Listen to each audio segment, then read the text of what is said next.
সৌরজগতের কেন্দ্রে রয়েছে সূর্য এবং এই সূর্যকে ঘিরে রয়েছে ৮টি গ্রহ।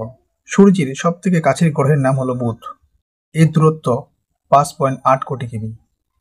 ধূসর রঙের হয়, গায়ে প্রচুর গর্ত। এর উষ্ণতা হলো ৪৩০ ডিগ্রি সেলসিয়াস। এরপরে রয়েছে শুক্র গ্রহ।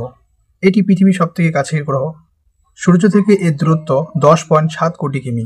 এর উষ্ণতা হলো ৪৬৫ ডিগ্রি সেলসিয়াস। এটি হলো সৌরজগতের উষ্ণতম গ্রহ। এরপরে রয়েছে পৃথিবী।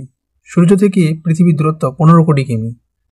গড় তাপমাত্রা ১৫ ডিগ্রি সেলসিয়াস। পৃথিবীকে নীল গ্রহ বলা হয় কারণ পৃথিবীর ৩ ভাগ জল, ১ ভাগ স্থল। তাই মহাকাশ থেকে পৃথিবীকে নীল রঙের দেখায়, এই জন্য পৃথিবীকে নীল গ্রহ বলা হয়। এরপরে মঙ্গল গ্রহ। সূর্য থেকে এর দূরত্ব ২২.৮ কোটি কিমি। মাটিতে প্রচুর ফেরাস অক্সাইড থাকে, তাই মঙ্গলকে বলা হয় লাল গ্রহ।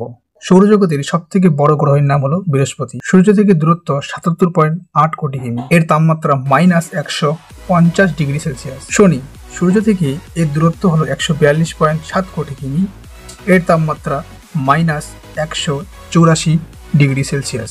ইউরেনাস। সূর্য থেকে সব থেকে দূরে রয়েছে এই গ্রহ। এই গ্রহের দূরত্ব হলো ২৮৭ কোটি কিমি। মিথেন গ্যাস প্রচুর থাকায় এই গ্রহকে সবুজ দেখায়। এর তাপমাত্রা হলো -২১৬ ডিগ্রি সেলসিয়াস।